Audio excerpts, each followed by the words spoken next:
Bonjour à tous et bienvenue sur Juste un fan de foot, votre chaîne dédiée à l'histoire, aux analyses et aux grandes émotions du football. Aujourd'hui, on va plonger dans un chapitre passionnant de l'histoire du Paris Saint-Germain, ses confrontations face à la JOCR, en particulier à l'extérieur. Au programme, des chiffres clés, des matchs marquants et des anecdotes mémorables, comme ce fameux retournement de situation de 1997-1998.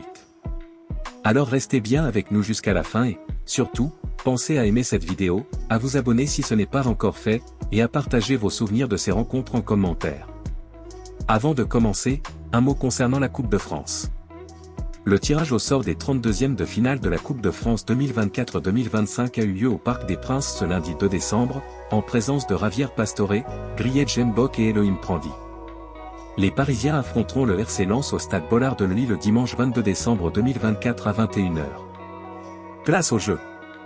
Aujourd'hui jour de match face à la JOCR pour le compte de la 14e journée de Ligue 1, ce vendredi 6 décembre au stade de la Baie des Champs, 21h, nous vous proposons un focus sur le prochain rendez-vous des Parisiens. Entre classement, dynamique et joueurs à suivre, tour d'horizon du match qui attend nos rouges et bleus face à des Auxerrois en grande forme sur leur pelouse. Le point sur le classement. Auteur d'une première partie de saison réussie, la JA s'impose jusqu'à présent comme l'une des bonnes surprises de la saison en Ligue 1. Malgré la défaite concédée à Toulouse la semaine passée, 2-0, les Bourguignons ne cessent d'impressionner quand il s'agit de recevoir, ils restent sur 4 succès consécutifs à domicile face à Brest, 3-0, Reims, 2-1, Rennes, 4-0, et Angers, 1-0. Actuellement 8e du championnat, Auxerre a remporté pas moins de 15 points dans son entre cette saison, faisant de la JA le deuxième club le plus performant à domicile sur la période derrière. Paris. De leur côté, les Parisiens surfent sur une superbe dynamique en championnat, avec 5 victoires lors des 6 dernières journées. Parmi elles, on retrouve notamment les larges succès face à Marseille, 0-3, et Toulouse, 3-0, ainsi qu'un succès décroché sur la pelouse d'un autre promu, Angers, 2-4. Et même si les rouges et bleus ont pu être frustrés du match nul concédé la semaine dernière face à Nantes, 1-1, Paris occupe toujours la première place du championnat avec un total remarquable de 33 points en 13 rencontres. Les dynamiques en chiffres. Les forces adverses. Christophe Pélissier et son équipe se présentent principalement avec un système de jeu, le 5-2-3. Dans les buts, c'est l'ancien brestois Donovan Léon qui s'impose comme le portier titulaire. Devant lui, le capitaine auxerrois Jubal est bien évidemment indispensable pour occuper l'axe central et devrait être accompagné par l'international espoir ivoirien Clément Akpa à sa gauche. Mais au poste de défenseur central droit, l'incertitude règne autour du joueur qui débutera la partie. L'option la plus probable s'appellerait Sinali Diomandé, mais l'ex-lyonnais doit faire face à la concurrence de l'international nigérian Gabriel Ocho. Dans le couloir droit, c'est Kijana Over qui semble avoir pris le meilleur sur Paul Joly. Et le joueur prêté par Wolverhampton devrait logiquement être accompagné à l'opposé par son compère Gideon Mensah, puisque l'international ghanéen semble avoir le champ libre dans ce rôle de piston gauche. Dans l'entrejeu, un profil se distingue, celui d'Elisha Owusu. Lui aussi international ghanéen, le milieu défensif formé à l'Olympique lyonnais se révèle comme un élément majeur du bon début de saison des siens. Alors pour l'épauler, le staff auxerrois devra trancher entre Ryan Ravlozon et le jeune Kevin Danois, 20 ans, même si c'est le dernier cité qui semblerait tenir la corde. Pour mener l'attaque bourguignonne, un trio bien rodé a déjà fait ses preuves depuis le début de l'exercice. Sur le flanc droit, c'est un autre joueur formé à l'OL qui fait figure de cadre au sein du 11 auxerrois en la personne de Gaëtan Perrin. Auteur de 4 buts et 4 passes décisives en Ligue 1 cette saison, le numéro 10 de la JA ne peut de toute façon pas être concurrencé par Lasso Koulibaly, blessé et absent jusqu'à la fin du championnat. Au poste d'ailier gauche, l'international Ahmed Junior Traoré est l'une des sensations du moment parmi l'élite. Le joueur prêté par Bournemouth est le véritable fer de lance de son équipe, pour laquelle il a inscrit 6 buts et distribué une passe en 11 rencontres. Des ailiers performants donc, qui ont incité l'entraîneur auxerrois à replacer Lassine Sinayoko dans une position d'avant-centre. Un choix auquel l'international malien semble bien s'adapter, puisqu'il s'est déjà montré décisif à 5 reprises cette saison, 2 buts, 3 passes. Et pour le suppléer ou l'appuyer en cours de partie, plusieurs options s'offrent aux auxerrois, l'international canadien Théobert, l'ancien toulousain Ado Onaïmu ou encore Florian Ayé. Les solutions ne manquent donc pas au sein de la formation bourguignonne, qui compte bien donner du fil à retordre aux Parisiens. Partie 1, bilan des confrontations à Auxerre.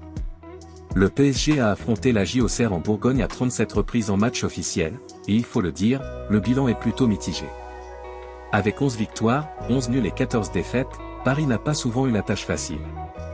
Côté statistique, le PSG a marqué 33 buts, soit une moyenne d'environ 0,92 buts par match, contre 44 buts encaissés, 1,22 en moyenne. Ce déséquilibre illustre bien les défis auxquels Paris a dû faire face à une équipe d'Auxerre souvent redoutable, notamment sous la houlette de Guiraud. Partie 2, les premiers affrontements, 1980-1990. Revenons aux origines. En 1980-1981, le PSG décroche sa première victoire à Auxerre grâce à un court succès 1-0. Un an plus tard, Auxerre prend sa revanche, 1-0, et le PSG subit un nouveau revers l'année suivante dans un match très disputé, 3-2. La saison 1983-1984 marque un tournant avec une victoire parisienne 2-1, grâce à Couriol et Battenay. Ce succès s'avère important pour asseoir la crédibilité du club face à une équipe bourguignonne en pleine ascension. Auxerre répond néanmoins avec des victoires sur le fil en 1984-1985, 2-1, et une correction 3-0 en 1987-1988. Ce match, perdu sans appel, reste un des pires souvenirs de cette décennie pour Paris dans ce duel. Une petite pause pour vous rappeler de vous abonner à la chaîne, Juste un fan de foot, si ce n'est pas encore fait. Activez aussi la cloche pour ne rien manquer de nos prochains contenus. Et si vous appréciez cette plongée historique, pensez à aimer cette vidéo pour soutenir notre travail. Partie 3, les années fastes et les déconvenus, 1990-2000. Dans les années 90, le PSG alterne le bon et le moins bon à Auxerre. Un succès notable a lieu en 1990-1991, grâce à un but de Vujovic, 0-1. Mais les saisons suivantes sont marquées par une série de matchs nuls ou de défaites frustrantes, comme en 1995-1996, où Paris subit une défaite cinglante 3-0 en championnat, quelques mois après une élimination en Coupe de France, 3-1. Cependant, un match restera gravé dans les mémoires, le 7 août 1997. Ce jour-là, mené 2-0 à Auxerre, le PSG réalise l'exploit de renverser la vapeur en toute fin de rencontre pour s'imposer 3-2. Simonet, impérial ce soir-là, inscrit un but décisif qui marque les esprits. Ce moment reste l'une des plus grandes remontées du PSG à l'extérieur. Partie 4, une nouvelle ère pour le PSG, 2000 à aujourd'hui.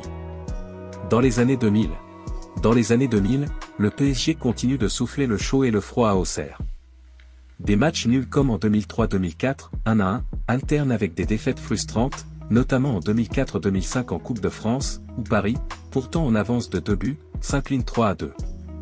Ces confrontations montrent à quel point Auxerre reste un adversaire coriace, même dans les périodes où le PSG est en forme. Plus récemment, en 2022-2023, un doublé éclair de Mbappé en 8 minutes offre une victoire précieuse à Paris, 1-2. Bilan et perspective.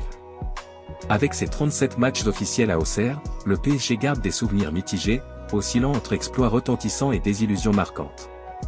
Ces confrontations témoignent de la richesse de l'histoire des deux clubs et de la difficulté pour Paris d'imposer sa domination en Bourgogne. Alors, que nous réserve l'avenir pour ce duel légendaire ? Une chose est sûre, chaque rencontre entre Paris et Auxerre continue d'écrire l'histoire.